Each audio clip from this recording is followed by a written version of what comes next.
A reading from the letter to the Hebrews. Lectura de la carta a los Hebreos. Remember the days past. Hermanos, recuerden aquellos días primeros cuando, recién iluminados, soportaban múltiples combates y sufrimientos, ya sea cuando se exponían públicamente a insultos y tormentos, ya cuando se hacían solidarios de los que así eran tratados. Pues compartieron el sufrimiento de los encarcelados, aceptaron con alegría que se confiscaran los bienes, sabiendo que tenían bienes mejores y permanentes. No renuncien, pues, a su valentía, que tendrá una gran recompensa. Les hace falta constancia para cumplir la voluntad de Dios y alcanzar la promesa.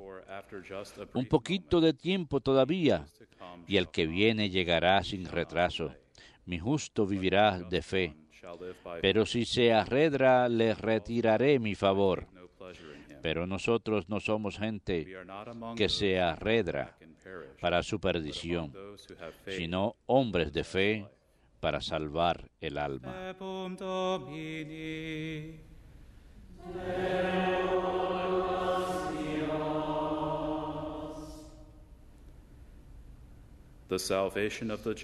El Señor es quien salva a los justos. El Señor es quien salva a los justos. Confía en el Señor y haz el bien. Habita tu tierra y practica la lealtad. Sea el Señor tu delicia, y Él te dará lo que pide tu corazón. El Señor es quien salva a los justos. Encomienda tu camino al Señor, confía en Él y Él actuará. Hará tu justicia como el amanecer, tu derecho como el mediodía. El Señor es quien salva a los justos. El Señor asegura los pasos del hombre. Se complace en sus caminos. Si tropieza, no caerá, porque el Señor lo tiene en la mano. El Señor es quien salva a los justos. El Señor es quien salva a los justos. Él es su alcázar en el peligro. El Señor los protege y los libra. Los libra de los malvados y los salva, porque se acogen a Él. El Señor es quien salva a los justos.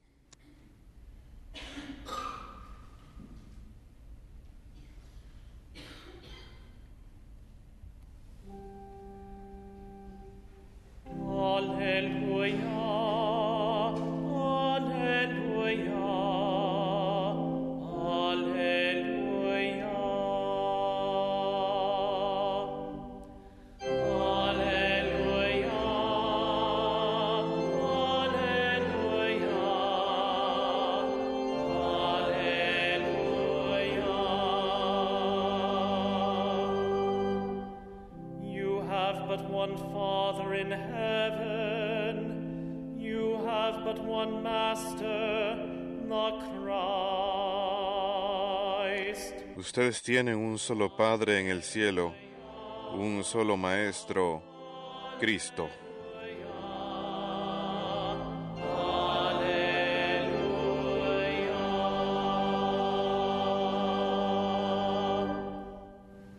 Dominus vobiscum.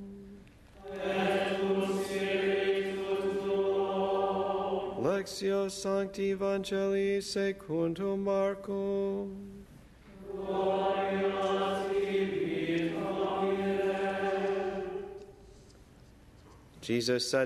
En aquel tiempo decía Jesús a las turbas: el reino de Dios se parece a un hombre que echa simiente en la tierra.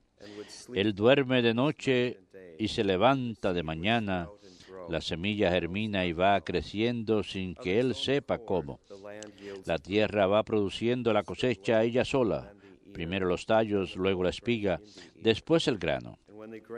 Cuando el grano está a punto, se mete la hoz, porque ha llegado la siega. Dijo también: ¿con qué podemos comparar el reino de Dios? ¿Qué parábolas usaremos? Con un grano de mostaza, al sembrarlo en la tierra, es la semilla más pequeña. pero después brota, se hace más alta que las demás hortalizas y echa ramas tan grandes que los pájaros pueden cobijarse y anidar en ellas. Con muchas parábolas parecidas les exponía la palabra acomodándose a su entender. Todo se lo exponía con parábolas, pero a sus discípulos se lo explicaba todo en privado. Verbum Domini. Nos tibi Christe.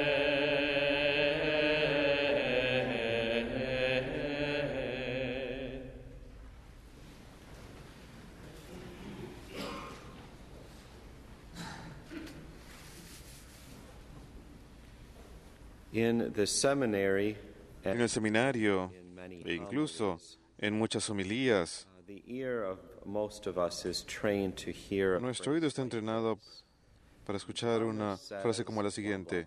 Tomás dice lo siguiente.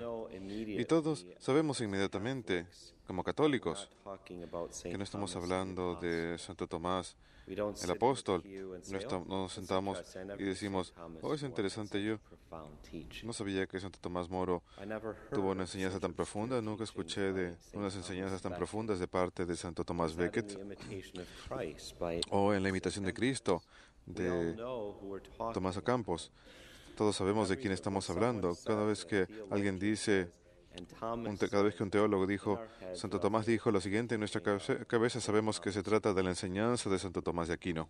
Santo Tomás de Aquino, este gran erudito dominico, doctor de la Iglesia, es importante que recordemos santo, un hombre santo que vivió desde alrededor del año 1225 hasta 1274. Y es su día de fiesta, el cual observamos el día de hoy. Muchas veces, cuando candidatos para el sacerdocio, en el seminario, cuando sacan la Suma Teológica, la gran obra de Santo Tomás, se sienten un poquito intimidados. Se dice que nos están tirando encima a Santo Tomás, nos están tirando el libro, y uno está supuesto saber cómo interpretarlo o entenderlo. Pero nos olvidamos muchas veces cuando nos preparamos para el sacerdocio que se trataba de un hombre muy santo que aprendió acerca de los misterios de Dios a través de la oración. Él se arrodilló ante el Señor y meditó sobre Cristo crucificado, y fue en Él, en la persona de Jesucristo, que la mente de Santo Tomás fue iluminada y llena de tanta sabiduría. Al final de su vida, él había de mirar su obra, la cual ha guiado a la Iglesia a través de todos estos años, y él había de decir, esto no es nada más que paja. Él era capaz de hacerle a un lado porque su deseo era poseer al Señor. Pero la Iglesia una y otra vez ha dirigido, y verdaderamente en el pasado, probablemente 15 a 20 años, incluso más, ha enfatizado esto, pero que todos los candidatos para el sacerdocio, en su formación teológica y en su entrenamiento teológico, ha de tener una sólida base en el pensamiento y la enseñanza de Santo Tomás de Aquino. Así que en las clases de teología sistemática, o lo que llamamos teología dogmática, hay un estilo de presentación que es bastante clásico. Muchos profesores lo usan y muchos de ellos esperan que escribamos ensayos en el mismo estilo, que sigamos el mismo formato al presentar la enseñanza de la Iglesia. Y ese formato clásico es algo más o menos así. Uno inicia la presentación o el ensayo, la composición, identificando de qué se trata, sin importar cuán profundo uno tiene planeado ser, uno tiene que presentar cuál es el tema sobre el cual uno va a hablar.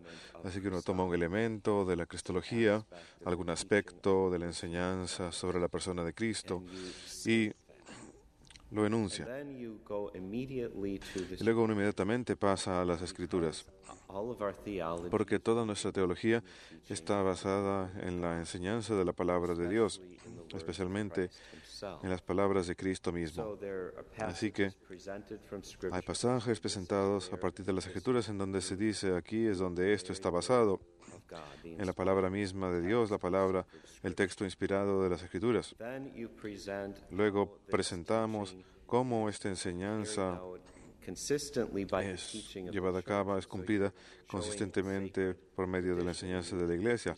Uno muestra la tradición sagrada, uno muestra cómo algunos de los demás padres de la Iglesia han dicho qué es lo que han dicho acerca de este tema en los primeros días de la Iglesia. you find in the Scripture to the Uno Father, pasa de la enseñanza que se encuentra en las Escrituras, uno pasa a los padres y luego uno ve de manera consistente a través de los años esa enseñanza consistente de la Iglesia, a través de los leading all the concilios way up prominentes en la historia de la Iglesia to the Second Vatican Council. que llevan hasta lo que se conoce como el Concilio Vaticano II, You el say, cual well, this is la mayoría de nosotros what we conocemos. see in our own Esto es lo que vemos en nuestra propia época, como la Iglesia articulated itself se articuló sus ideas en esta época del Concilio Vaticano II. at that point. Y luego en ese momento tenemos una referencia Would say, que va más o menos así, como diría Santo Tomás o como dice Santo Tomás.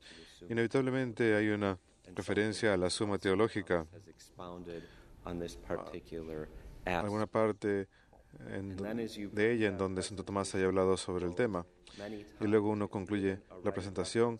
A menudo, si uno no ha hecho referencia ya al catecismo de la Iglesia Católica, en la parte que habla acerca de la enseñanza consistente de la Iglesia Católica, uno lo hace entonces al final, diciendo algo así como, y esto es lo que el catecismo de la Iglesia Católica dice sobre este tema. Y luego uno incluye una enseñanza del Santo Padre presente o del Santo Padre inmediatamente anterior. Por ejemplo, el Santo Padre, Papa Juan Pablo II, dijo tal y tal cosa en tal o tal exhortación, o tal y como el Papa Benedicto XVI nos ha dicho en tal o tal exhortación. Pues la enseñanza de la Iglesia proviene de parte de Cristo mismo, de sus apóstoles, y permanece consistente, no cambia.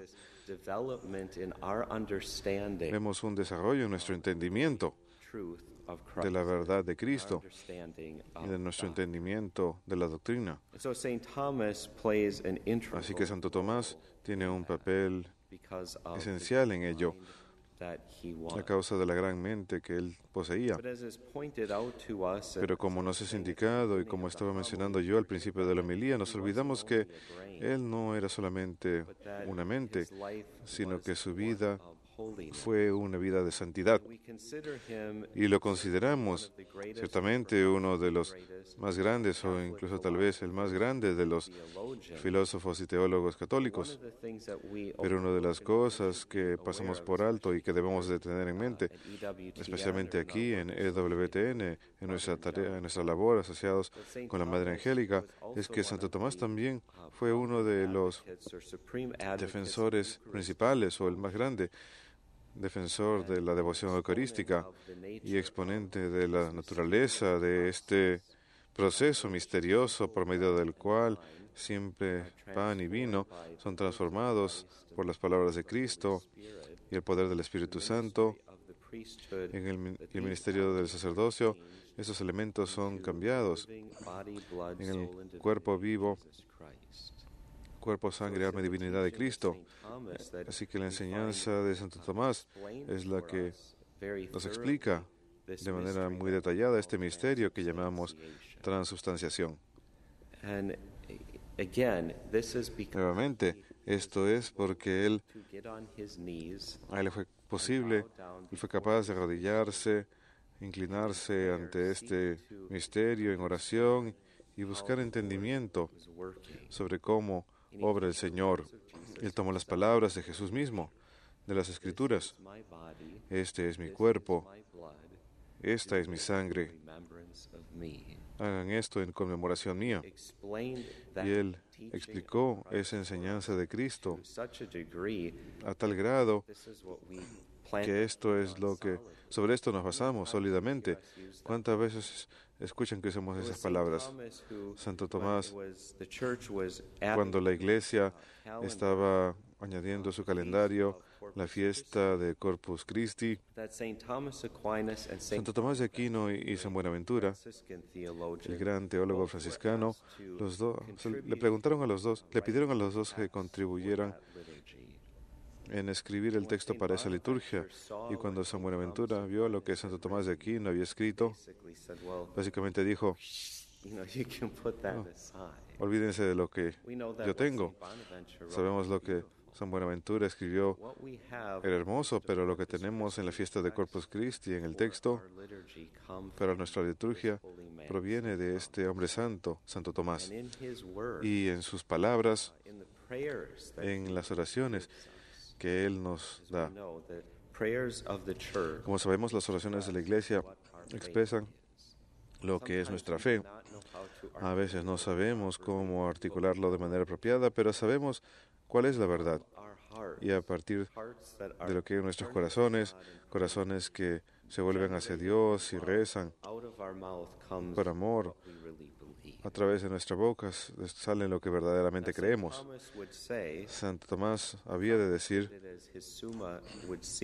por más complicada que parezca su suma teológica, sabemos que no iba dirigida a los eruditos, sino que estaba tratando de comunicar argumentos teológicos, argumentos filosóficos y teológicos a todo el mundo. Cuando él empezó a enseñar en la gran universidad de París,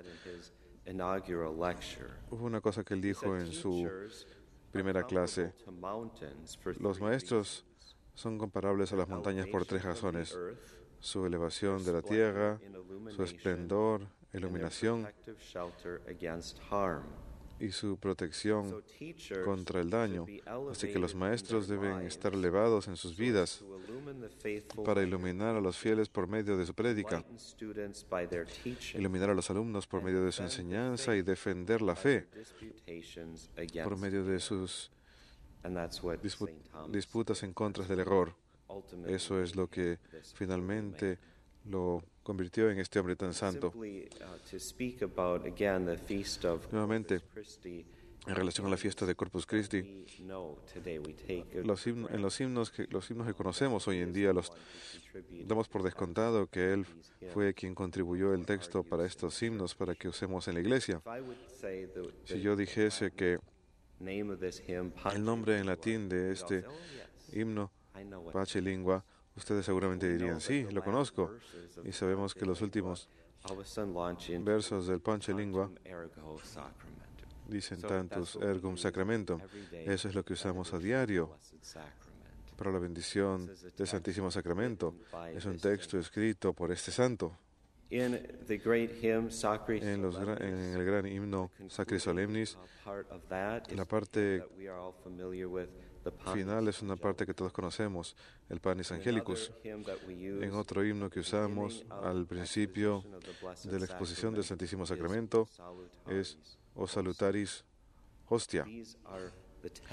Estos son los textos que Santo Tomás escribió para ser usados en la solemnidad de la fiesta de Corpus Christi. Son tan conocidos para los católicos de todas las épocas. Esto es lo que él ha contribuido para nosotros. Nada más quiero citar el cuarto verso del Panche Lingua. Nuevamente escuchamos sus palabras. ¿Qué es lo que creemos? Y para la persona promedio, sentada en las bancas, esto es lo que verdaderamente dicen, esto es lo que verdaderamente creemos cuando nos arrodillamos ante la Sagrada Eucaristía. El Verbo hecho carne,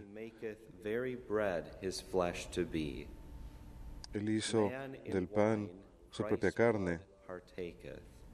El hombre comparte del vino, que es la sangre de Cristo, y lo que sus sentidos no le permiten ver, la fe le permite a su corazón que lo vea. Hacia el final de su vida, él se encontraba rezando en una capilla dominica en Nápoles y el sacristán se había escondido en la capilla para poder ver a este gran hombre, a este hombre santo, orar. Y al verlo vio a Santo Tomás de Aquino elevarse por el aire.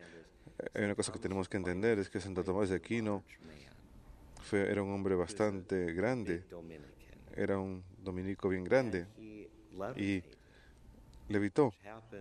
Lo que sucede muchas veces es cuando escuchamos en la vida de los santos, es que se involucran tanto en la oración, en este misterio de Dios, y a veces ni siquiera se dan cuenta que esto está ocurriendo. El sacristán vio con sus propios ojos a Santo Tomás elevarse por el aire y escuchó a Cristo que le hablaba desde el crucifijo. Jesús le dijo: Santo Tomás, has escrito bien sobre mí, ¿qué recompensa deseas? La respuesta de Santo Tomás fue: Señor, nada sino tú. Así que esto es lo que hace de él este santo tan grande. Esa es la respuesta que cada uno de nosotros debería darle al Señor. Si nos imaginásemos a nosotros mismos esta mañana, que Cristo nos esté hablando y nos preguntase: Padre Antonio, primero que nada él no diría: has escrito cosas buenas de mí, pero por lo menos me diría: ¿qué recompensa quieres? Yo me pondría a pensar durante un minuto y luego sacaría una lista entera. Bueno, esto es lo que yo quiero.